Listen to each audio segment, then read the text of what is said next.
¿Qué tal? Buenas tardes. ¿Cómo están?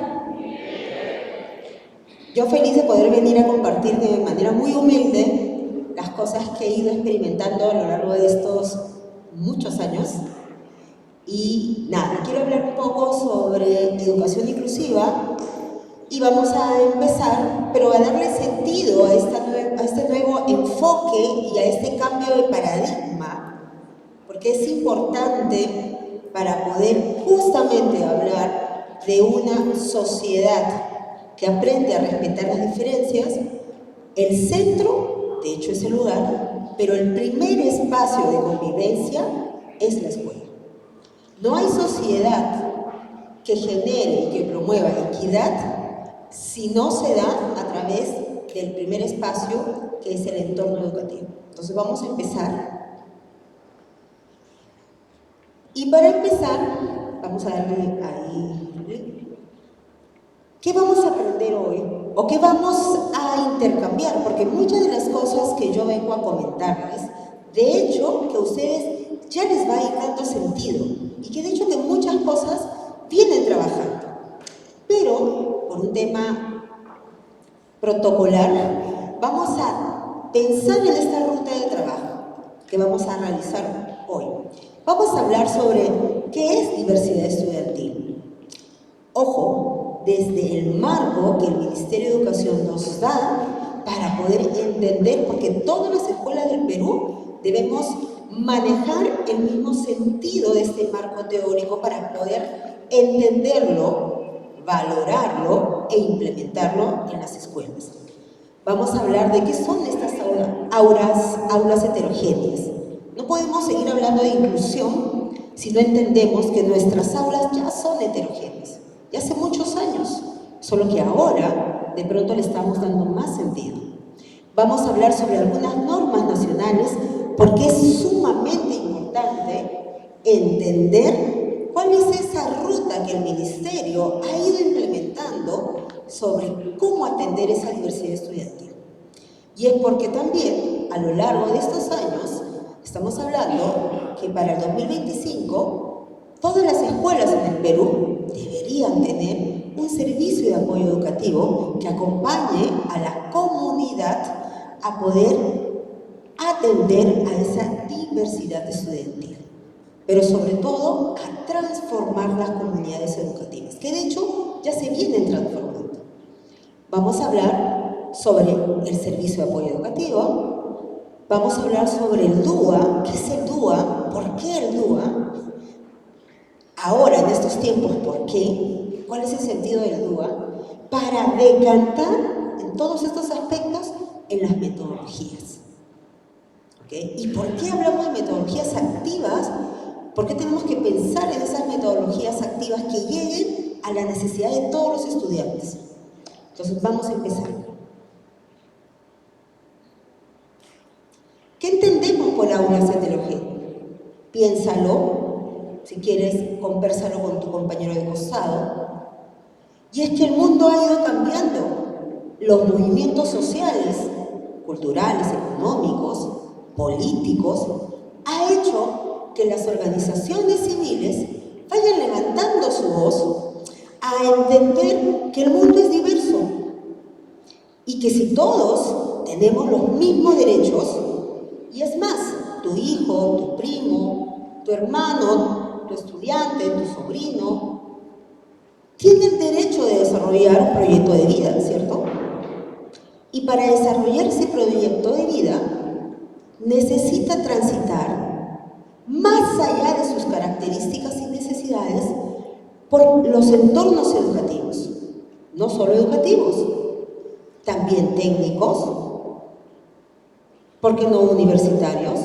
Y finalmente, tener la oportunidad de formarse para poder producir en un entorno laboral. Y así cumplir este proyecto de la vida que todos ansiamos tener. Y es más, una sociedad donde todos nos sentimos parte de y logramos hacer lo que nos apasiona, va a ser un país, de hecho, productivo en todo sentido de la palabra, ¿cierto? Entonces, ¿Cuál es el enfoque? ¿Cuál es ese nuevo enfoque de educación inclusiva? ¿Por qué todos los niños ahora deben estudiar en un mismo espacio? Y digo, esa comunidad que fue vulnerada por sus derechos por muchos años y que ha ido levantando la voz tan fuerte que ahora tenemos los objetivos de desarrollo sostenibles que nos hablan que una escuela de calidad es una escuela que atiende las necesidades de todos los estudiantes, de todos. Y en ese proceso, efectivamente, ¿cómo vamos a diseñar sesiones pensando que todos tienen que llegar a esa competencia? ¿Cómo vamos a desarrollar esos niveles de desempeño? ¿Cómo vamos a desarrollar esos objetivos de aprendizaje para poder hacer una evaluación diferenciada? Si todos tienen diferentes niveles de desempeño, si todos se comunican de diferente manera, si todos se relacionan socialmente y emocionalmente de diferente manera. Y es más, ahora vemos cada vez más estudiantes que interactúan con los elementos del entorno a nivel sensorial de manera diferente. ¿Cómo hacemos entonces para diseñar esas clases usando metodologías que puedan responder a esas particularidades de todos los estudiantes? Porque además hablamos de una exigencia académica, ¿cierto? Entonces vayan pensando, vayan reflexionándolo. Por ahí veo caritas que dicen, sí, yo vivo eso, ¿no? Yo vivo eso. Vamos pasando. Entonces, cuando hablamos de diversidad estudiantil, y lo dicen las normativas ya, y es que tan importante que es el Estado, a través de sus líderes, tiene que hacerse cargo de socializar las normativas para entenderlas y hacernos suyas y poder implementar. Nada que no tenga sentido en la comunidad va a ser implementado, sino va a ser impuesto. Y lo que se impone y no se cree de corazón y de mente, probablemente vaya a dar algún resultado positivo, ¿cierto? Y eso lo sabemos.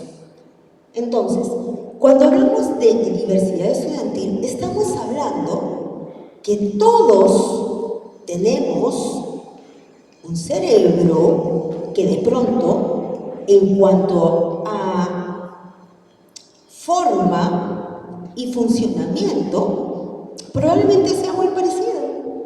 Pero, ¿qué te diferencia? Porque yo soy única, así como el padre es único. ¿Cómo nos diferencia esto? Claro, nos diferencia porque este hermoso cerebro y esta genética de mi linda madre de trujillana y mi lindo padre peruano, de Lima, limeño y trujillana, con una hermosa casa frente a la playa, esa genética se suma a mi desarrollo a nivel cerebral, pero todo eso se suma con las experiencias que yo he ido viviendo, desde el vínculo con mi madre, desde el vínculo en el hogar, desde mis primeras experiencias en la parte escolar y cómo he ido progresando a lo largo de mi trayectoria como persona en los procesos de crecimiento. Esas experiencias me hacen única. Por eso que hablamos que todo estudiante es único y diferente. Y dejamos de lado eso que nos enseñaron en la universidad, que todos van a aprender. Claro, todos, porque es más, yo diseño para todos. Y el que aprende, aprende, y el que no va a nivelación, y el que no puede, desaprobado. ¿Cierto? Bueno, todos esos elementos vamos a tener que ir deconstruyendo, porque la diversidad de estudiantes que ahora sentimos, acompañamos, acogemos, que aunque a veces no los entendemos, eso es parte de lo que habla este nuevo enfoque de la educación inclusiva. ¿Y qué nos dicen? Todos somos diferentes y únicos. Por lo tanto, no solo voy a hablar de esa población que por muchos años fue vulnerable, que es la población asociada a alguna condición de discapacidad, entendiéndose que discapacidad en el Perú, según las normativas y según el CONADI, son personas autistas, personas que tienen alguna discapacidad intelectual, condición genética, síndrome de Down, disminución motora, dificultades sensoriales, ¿no? Y en ese proceso nos dicen, ya, pero no solamente ellos son parte de la diversidad. Si la neurociencia nos dice que cada cerebro es único por esas interacciones que tiene con el medio, que nos hace singular, pues todos somos diversos.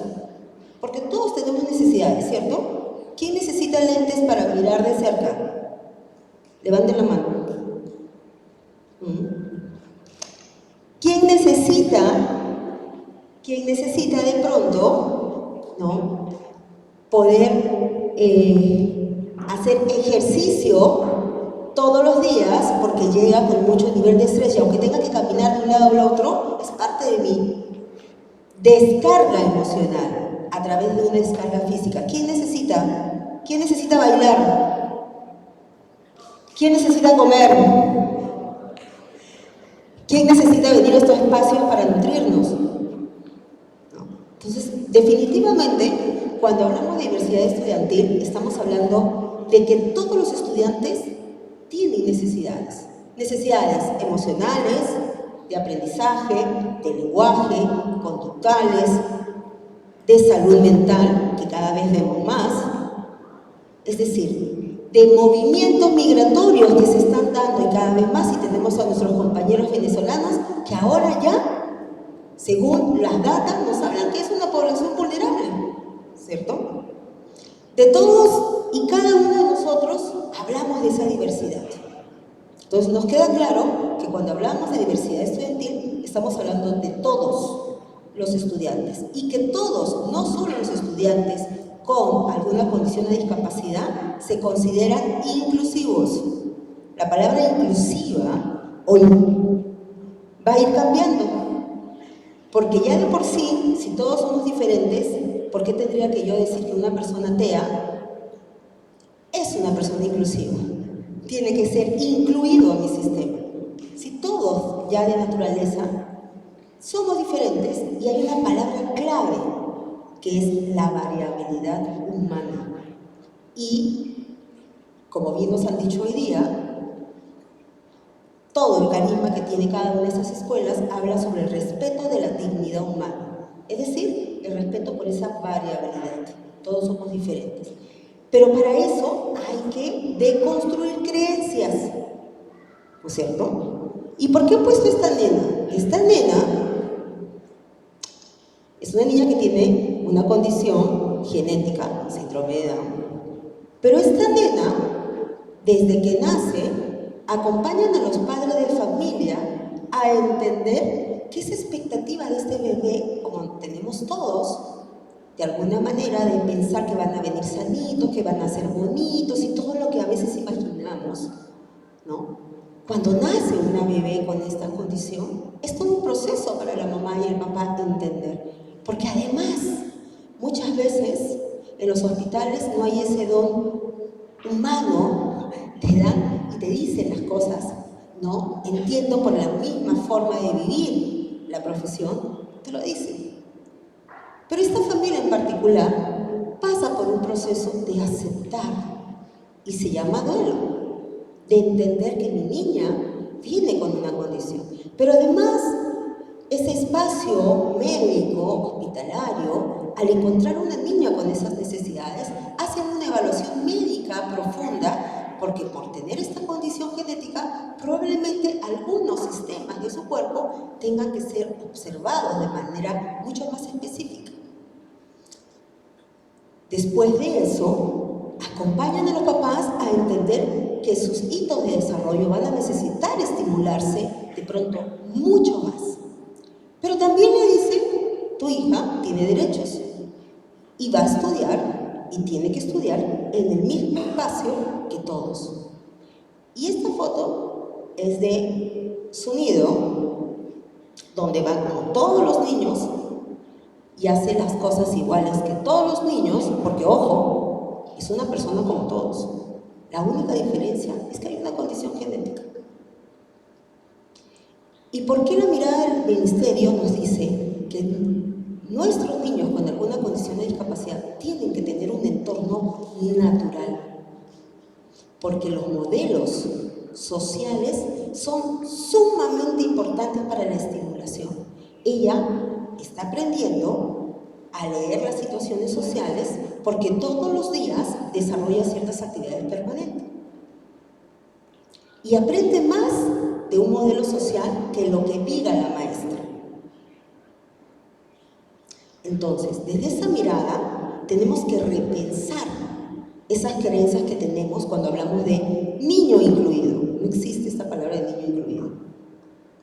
Si tú tienes un hijo con alguna condición o alguna necesidad emocional y conductual, ¿cómo te sentirías si dices niño incluido?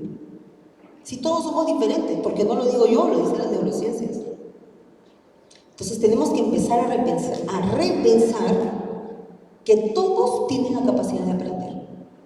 El punto, y ahí viene lo bonito y lo retador para los maestros de hoy, es que tenemos que repensar nuestras prácticas pedagógicas, porque de la forma como yo enseñaba antes, no lo voy a poder hacer con esa gran diversidad de estudiantes.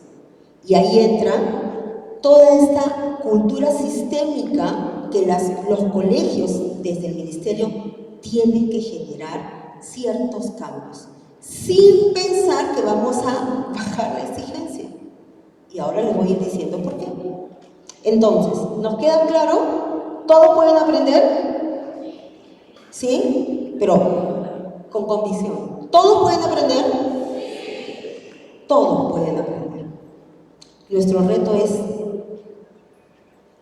qué metodología, qué forma de vinculación voy a tener con mis estudiantes. Y de pronto ahora la vinculación que nos demandan nuestros estudiantes es mucho mayor. Y no hablo de las familias, ¿no es cierto? Pasamos. Y las aulas heterogéneas son esas aulas que albergan diversidad estudiantil. Son esas nuevas formas de enseñar, porque tenemos que tener otras nuevas formas de enseñar, no podemos hacer lo mismo. No podemos estar con la misma hoja desde hace 15 años para hablar de partes del cuerpo humano. No podemos, porque los chicos se activan y aprenden a través de diferentes canales. Para eso tenemos que planificar y diseñar para todos. Centrarnos en algo importante, porque ya nuestro sistema nos habla de competencias, y para llegar a las competencias hay que desarrollar capacidades y habilidades.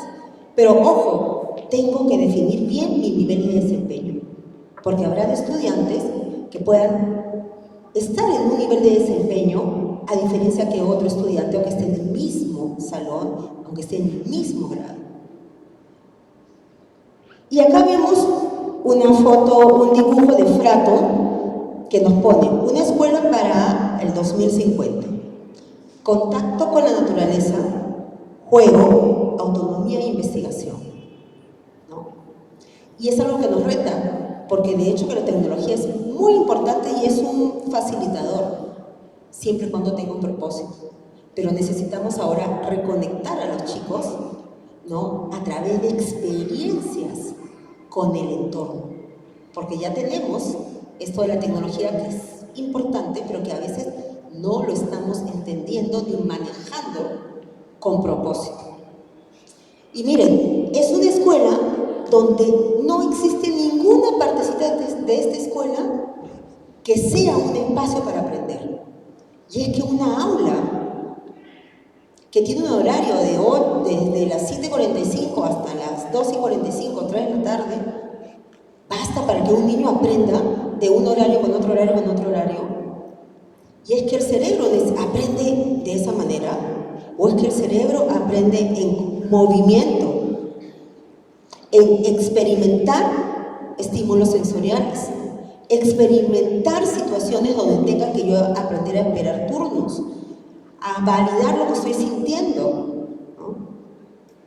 Entonces, esto es lo que refleja un poco este dibujo de Frato, ¿no?, que delinea muy bien cuando hablamos que una escuela tiene que repensar estas formas de enseñar. Pasamos. Entonces, para esa transformación en las escuelas hay que respetar su contexto, porque cada escuela evoluciona y madura de una manera diferente. Y eso está bien, porque sabemos que más allá que las normativas sean para todos, cada escuela tiene un ADN, tiene un carisma, tiene unos valores, tiene un entorno, tiene una cultura. Pero para transformar una escuela pensando en la necesidad de todos, o ¿qué tal si dejamos inclusivas y hablamos de escuelas accesibles para todos, si estamos cuidando estos elementos del lenguaje para que sean más humanos? ¿No? Es más, hay comunidades de personas TEA que dicen, no tengo problema, soy TEA. Pero hay personas de las comunidades TEA que dicen, no necesito expresar mi condición para que aprecien todo lo bello que tiene este hermoso ser humano. No lo necesito. Y es así, somos diferentes, percibimos las cosas de manera diferentes y hay que aprender a respetarlas también, ¿no? Entonces, una cultura de escuela se tiene que mover con muchos aspectos, pero acá estoy colocando algunos que considero que pueden ser claves. ¿Le podemos clicar al botón de interacción rosado? Construye comunidad. Para construir comunidad y entender que todos somos diferentes, tenemos que hablar de esa variabilidad. Tenemos que reconocernos. No podemos hablar de una comunidad que aprende a respetar las diferencias si no le da valor a que todos somos diferentes. Y es por eso que muchas escuelas, y seguro que ustedes ya lo hacen, ¿no? Así como tenemos el Día de la Tierra, etcétera, etcétera, vamos hablando sobre esa variabilidad humana, con respeto, claro, ¿no? Y vamos teniendo espacios donde hablemos de la comunidad TEA, de la comunidad con síndrome de Down, de los trastornos de aprendizaje, de los trastornos mentales, de las personas con altas capacidades, etcétera, etcétera, etcétera, etcétera. No para juzgar, sino para reconocer que todos somos diferentes, pero para entender hay que visibilizar, sin temor, sin miedo.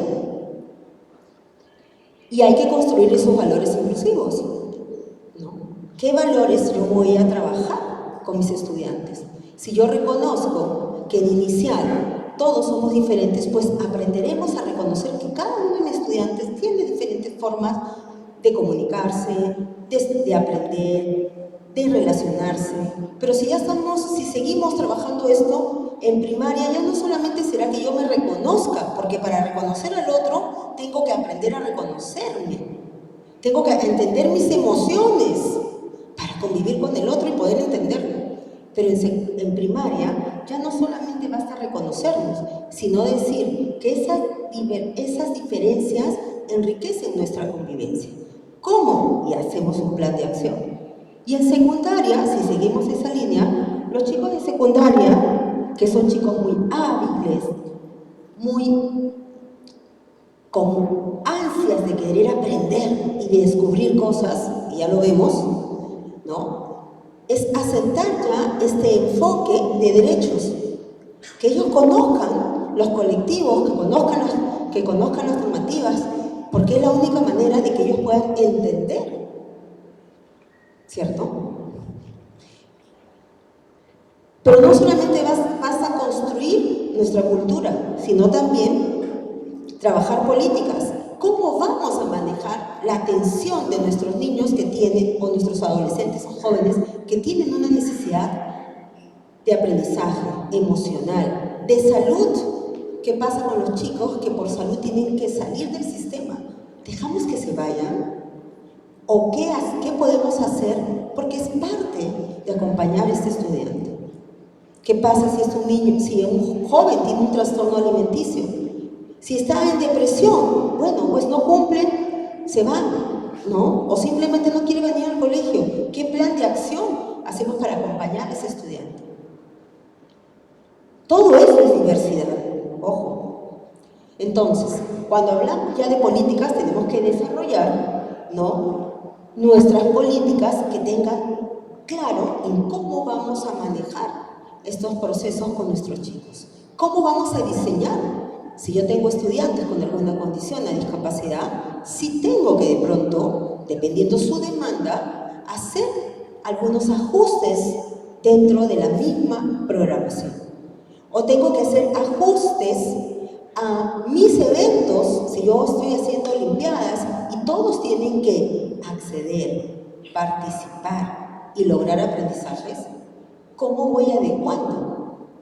En mi escuela, por la diversidad de chicos que tenemos, ahora hemos implementado los audífonos para todos, no solamente para aquel estudiante que lo necesite, que ya sabemos quién es probablemente, la comunidad TEA, pero no solamente para ellos, para todo aquel estudiante que sea muy sensible al tema de olimpiadas que a veces se desborda la alegría, ¿cierto? Y vamos trabajando anticipadores de situaciones, con apoyos visuales. Si vienen las olimpiadas, ¿qué va a pasar? Porque hay niños, no solo los chicos TEA, que requieran anticipar para sentir un clima de calma y saber cómo van a transcurrir. ¿Y nos hemos dado cuenta que eso funciona para algunos? No, funciona para todos, pero nos hemos dado cuenta que eso anticipa y más bien organiza la conducta de los chicos frente a alguna actividad donde hay muchas personas que participan y donde de pronto va a haber mucho movimiento, ¿cierto? Por eso que es importante las políticas, sí, saber cómo vamos a hacer esos planes personalizados para aquellos chicos que lo requieran, no para todos, para algunos, o cómo vamos a usar el DUA de pronto para ir poco a poco entendiendo que debemos trabajar desde las sesiones de clase estos ajustes. Y finalmente las prácticas, que son las que decantan ya en las acciones concretas, ¿no? Y esto está dado por ahí estoy dejando el material también, pueden encontrar, es una guía que te especifica cada uno de estos elementos, cómo tu escuela puede ir implementando. Podemos pasar. Entonces, para redondear esta parte e ir avanzando a lo que están esperando, que son las metodologías. Cuando hablamos de variabilidad, son esas características personales. Ojo, pero enfócate, no en las cosas que no hace tu estudiante, que sí es importante saber, sino en las cosas que sí hace. Es decir, mira esos intereses del estudiante, esas fortalezas, porque a través de esos intereses y fortalezas tú vas a anclar tus acciones o tus apoyos. No hay ninguna persona que no trabaje a través de motivaciones. Entonces tengo que anclar mis actividades a esos intereses y a esas fortalezas de esos chicos en particular o de mi grupo en particular. Entonces, cuando hablamos de variabilidad, hablamos de que cada ser humano tiene intereses, fortalezas, formas de relacionarse, formas de comunicarse, etc. Y cuando hablamos de diversidad, ya es un constructo más social. Es decir, hablamos que respetamos y valoramos esa variabilidad humana. ¿Pero para qué? No para decir, ¡ay, qué lindo! No, es para accionar, buscar formas de poder convivir de manera democrática y empática. Podemos pasar. Hasta ahí queda claro todo lo que concierne a diversidad. ¿Y por qué el Ministerio ha tomado la decisión ya desde el año 2021 en ir invitando a las escuelas a transformarse, a repensar estas formas de enseñar, porque toda escuela ahora, vamos a seguir con ese término que está en las normativas, es inclusiva. Toda escuela en el Perú es inclusiva. Entonces, ¿qué nos dice? ¿Qué nos dice el Ministerio? Bueno, ahora que tenemos una diversidad estudiantil, ¿cómo vamos a diseñar las clases? Pues el Ministerio plantea el diseño universal de aprendizaje DUA, que no es una receta, no es una metodología, ¿okay? Es un marco de trabajo que me permite contextualizar de acuerdo a mis necesidades como escuela contextualizar, pero buscar las formas diversas para activar ese cerebro único que cada persona tiene. Entonces voy activando estas redes afectivas. Sin compromiso y motivación no hay aprendizaje, y eso lo sabemos. Esas redes representativas, es decir, si yo no busco diferentes formas para que mi estudiante pueda comprender la información, si no las busco, ya estoy limitando para ciertos estudiantes que sí las pueden comprender y los otros se van quedando. Y finalmente, las formas que tienen para expresar lo que han aprendido. Es decir, buscar diversas formas para hacerlo también. Porque yo tengo una evaluación formativa.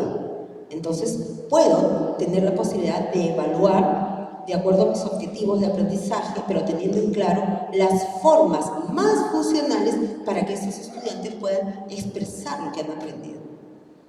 Y aquí algunas normativas importantes.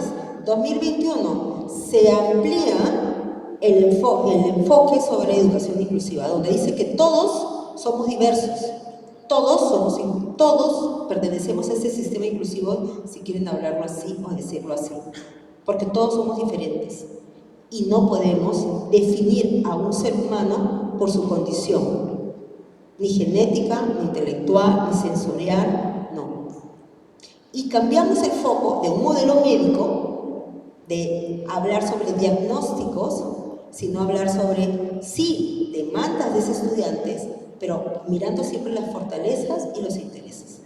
No es una tarea fácil, pero el paradigma educativo se está movilizando y cambiando. Creo que todavía estamos empezando, hemos avanzado, pero necesitamos muchos espacios como estos para poder darle más sentido.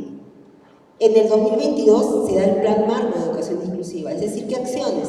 Vamos a implementar el DUA, vamos a implementar el Servicio de Apoyo Educativo, ¿no? Vamos a implementar las evaluaciones diversificadas, etcétera, etcétera. Y en el 2024, ahorita en julio, acaba de salir la norma técnica de cómo se va a implementar este Servicio de Apoyo Educativo.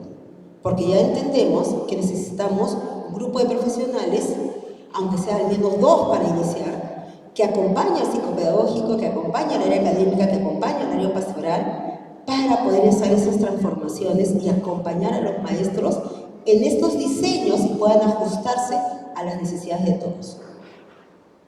Pasamos, por favor.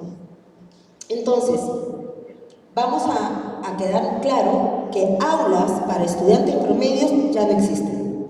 Ya esto está desfasado. Necesitamos aulas de talla única, es decir, yo voy a dar la misma hoja de trabajo para todos. Yo sé que muchos dirán, pero ¿qué? ¿Voy a hacer sin hojas para sin necesidades? Porque hay que caracterizar ese grupo social que tú tienes. Ese salón de tercero A no va a ser igual que el salón tercero B ni tercero C, porque todos tienen diferentes formas y ritmos de aprender. Y es algo que hay que hacerlo palpable a las familias que están todavía pensando en ese sistema tradicional, que en su momento funcionó porque todos transitamos por ahí, ¿cierto? Vamos pasando.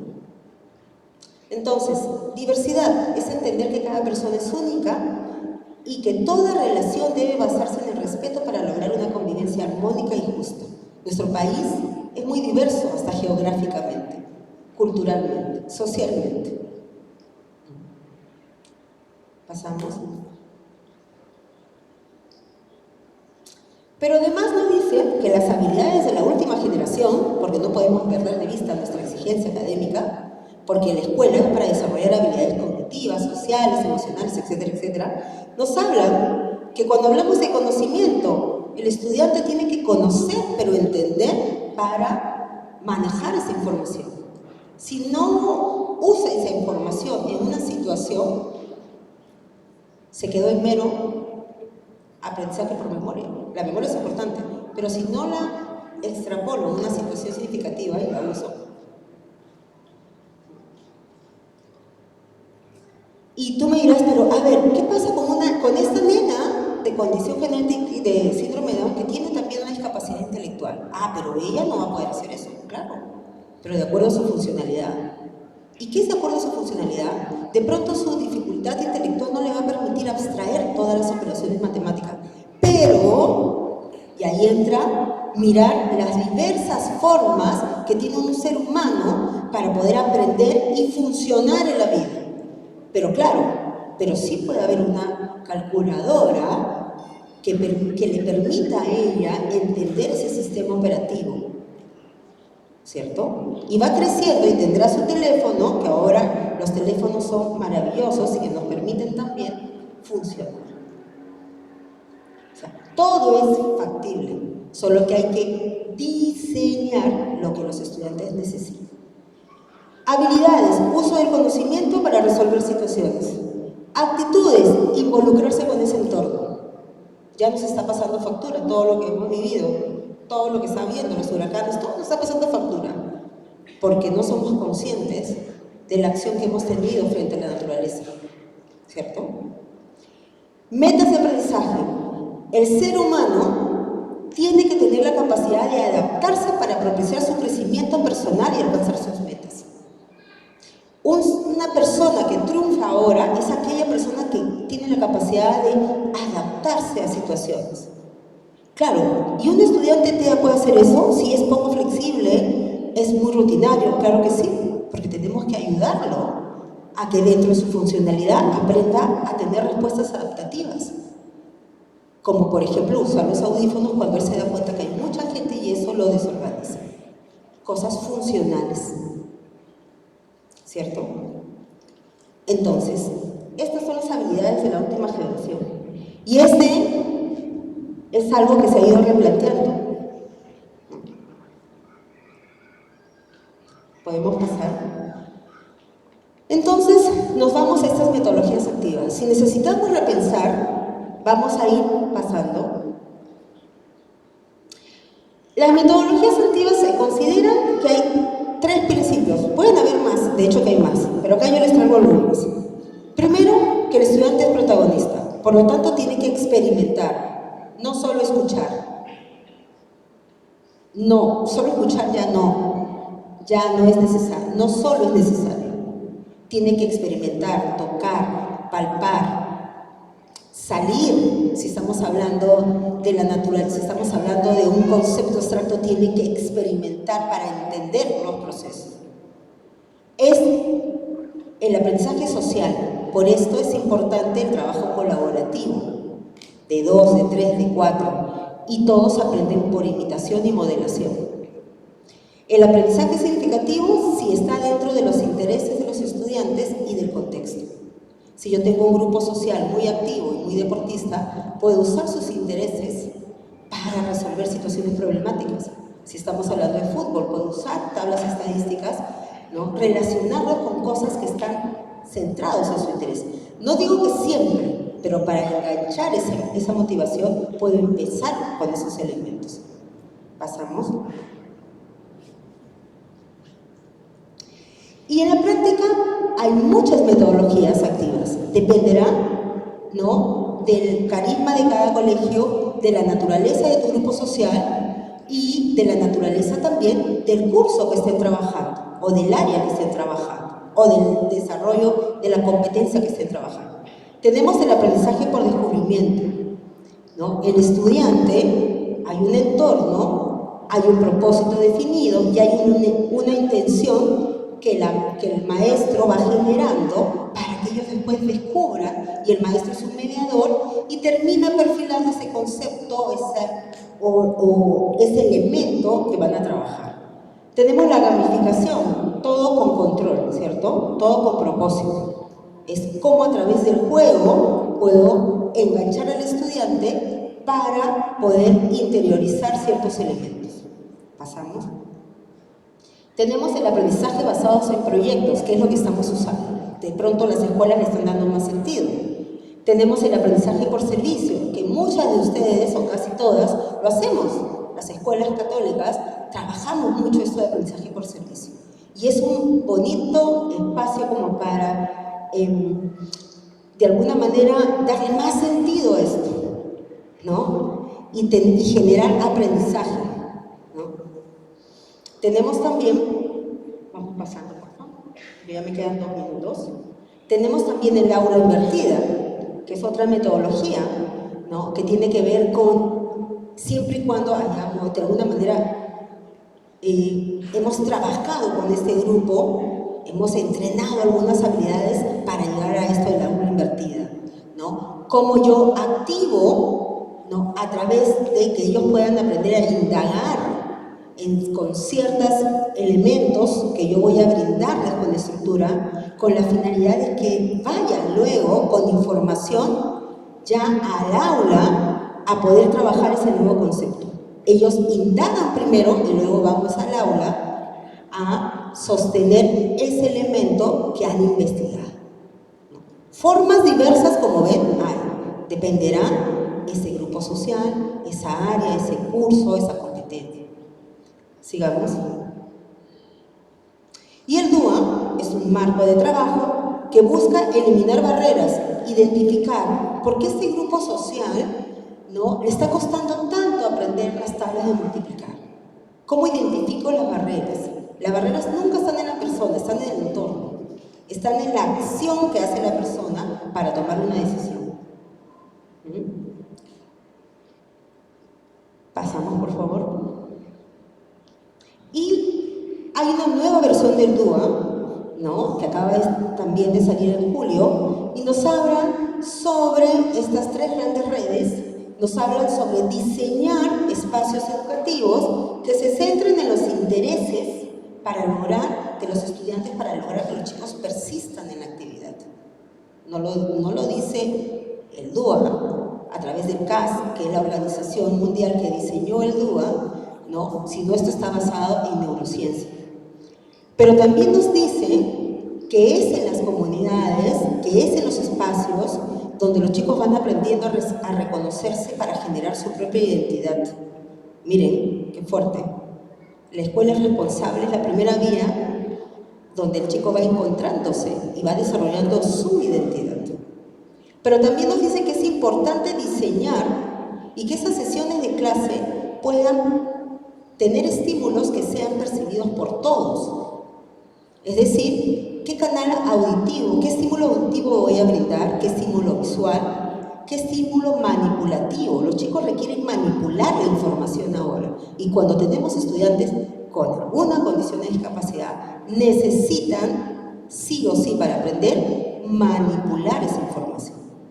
Si yo estoy hablando de fracciones, necesito manipular esa pizza por pedazos para darle sentido a este concepto que solo lo doy de manera oral.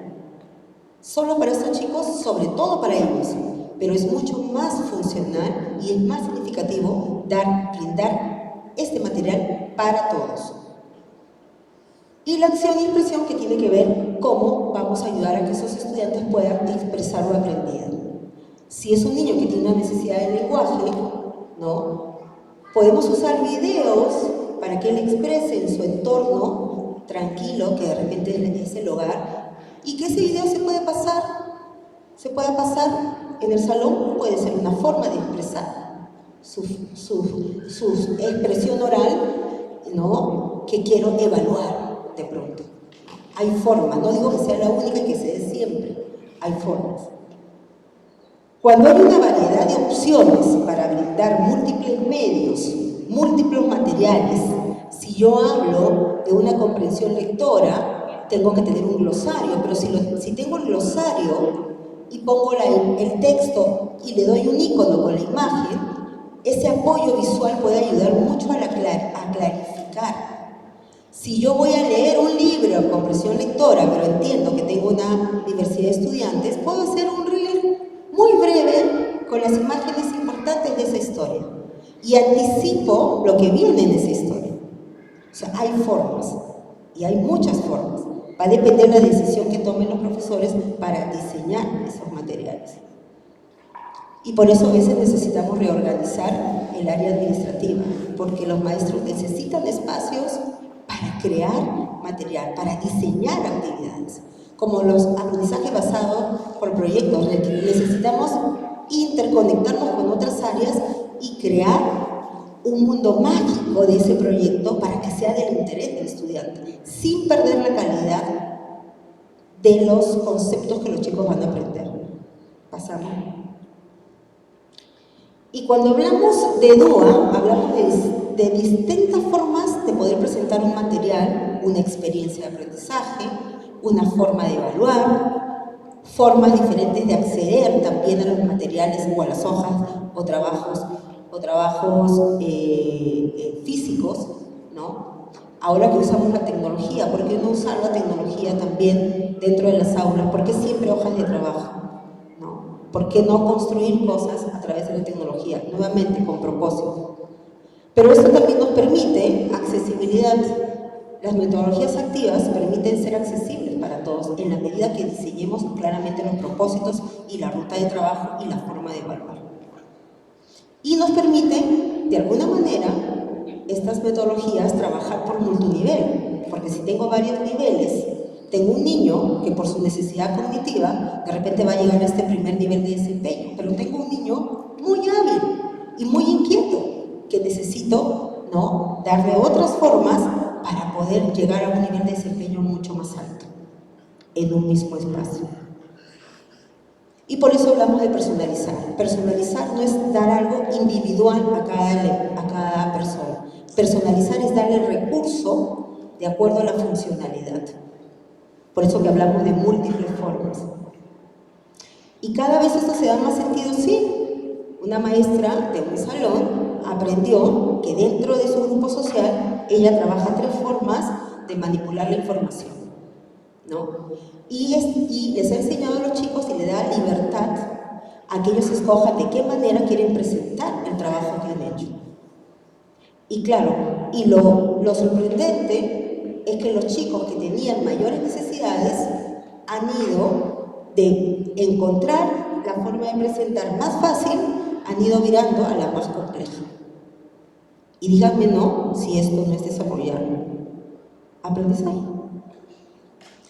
Y los chicos que en algún momento son muy hábiles, empezaron por lo más fácil, pero luego le perdieron sentido y empezaron a buscar cosas más complejas. ¿No? Pasamos. Y es por eso que necesitamos diseñar múltiples opciones para que los estudiantes puedan acceder y participar. Este es un grupo de estudiantes que tienen diversos niveles de desempeños de electroescritura, pero todos tienen un objetivo universal, que tenían que escribir palabras, pero cada niño escribía, obviamente, porque como tienen diversos niveles de desempeño, algunos chicos escribían cosas mucho más complejas que otros que escribían palabras muy sencillas. Y a cada una de esas palabras se le valoraba. Y los chicos aprenden a darse cuenta sin necesidad de que yo pueda expresarlo explícitamente, que todos aprenden de diferente manera. Y conforme van creciendo, van saliendo las preguntas. ¿Por qué necesita calculadora para hacer sus operaciones? Porque él aprende de una manera lenta, ¿no? ¿Sí? Porque sus procesos son mucho más lentos y necesitan mayor información, como la calculadora que lo ayuda a organizar, a recordar los números.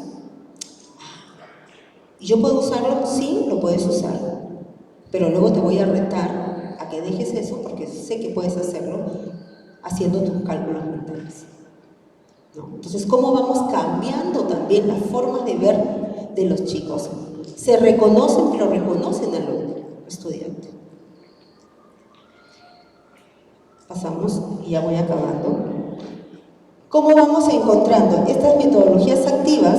Manipular la información. Un niño que aprende a leer y escribir ya no necesita solamente escuchar y mirar, necesita manipular las posiciones, las letras movibles, las pizarras, todo material manipulable que necesiten, hay que usarlas, ¿no? Las letras con lija, todos los materiales, para el chico que no puede, no, para todos, ¿no?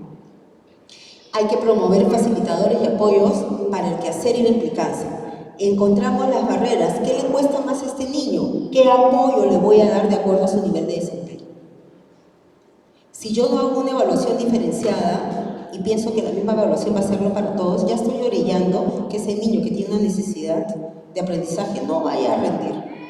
Y ya desde saque yo estoy definiendo que obviamente no va a aprobar o no va a sacar esa famosa A que esperamos que saque, ¿no? Si yo miro mi nivel de desempeño y en función de ese nivel de desempeño hago mi evaluación, pero claro, siempre con un toque de desafío cognitivo, porque siempre hay un toque de desafío cognitivo, lo voy a más bien motivar para que se dé cuenta que él es capaz de hacer. Un estudiante que se siente capaz va a querer aprender. Un estudiante que no se siente capaz va a frenarse y van a entrar situaciones emocionales o conductuales. Pasamos, y ya para terminar, este material yo se lo voy a dejar, ¿no? Un poco lo que aspira el DUA y el ABP, ¿no? Estas metodologías activas, que es el ABP es uno de los ejemplos de las metodologías activas, no es la única. Pasamos. Acá voy a dejar unos videos también, que hablan sobre justamente esto de las metodologías activas, y también voy a dejar un video que vayan dándole sentido, que son las estaciones por aprendizaje, o aprendizaje por estaciones también lo van a encontrar, que es cómo doy un espacio con diferentes áreas. Yo estoy trabajando un concepto, un elemento, y organizo mi espacio físico con diferentes áreas de niveles de desempeño. Algunos lo hacen así, otros lo trabajan por áreas, comunicación, matemática, otros por niveles de desempeño, ¿no? Material concreto, material tecnológico, desafíos, y lo voy trabajando. A veces hay profesoras que lo trabajan para iniciar un concepto o un tema, una temática, y es como para introducir al estudiante. Otros lo trabajan como para finalizar y evaluar. Y son espacios donde los chicos van rotando y tienen que ir colocando lo que van logrando, ¿no? Es muy interesante, es un video que también se los voy a dejar porque lo tienen que ver, lo tienen que revisar una y otra vez y les puede dar sentido. No son igual que los rincones, ¿no? Deberíamos tener rincones de aprendizaje no solo en inicial, en primaria y en secundaria. Pasamos, y acá un poco más sobre los proyectos, ¿no? ¿Qué trabaja estos proyectos? Los ABP, ¿no? Intereses, autorregulación, acceso, comprensión, funciones ejecutivas, expresión y comunicación. O sea, cuanto más metodología activa, de acuerdo al modelo que ustedes quieran escoger, no siempre vamos a hacer todo de la misma manera, ¿no? Vamos a dar posibilidad a la accesibilidad del aprendizaje a los estudiantes. Pasamos. Todo eso se lo voy a dejar. Este es el video de, si no me equivoco, las estaciones, ¿no? Miren, un tema, están trabajando condensación, pero trabajan todo a través de juegos, ¿no? Y es una metodología muy interesante, así que les dejo ahí como desafío, como para ir mirando. Pasamos, ¿no? Y ahí están las estaciones.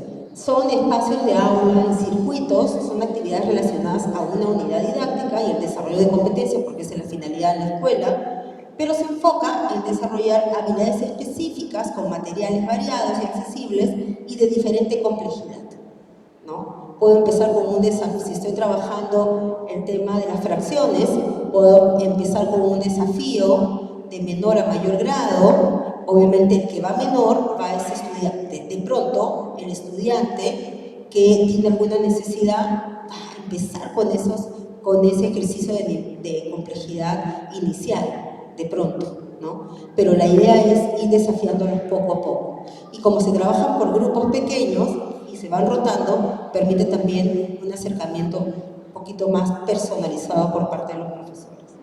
Vamos pasando.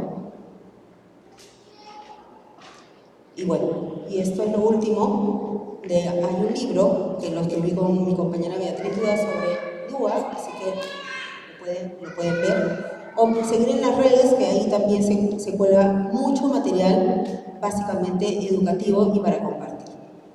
Gracias.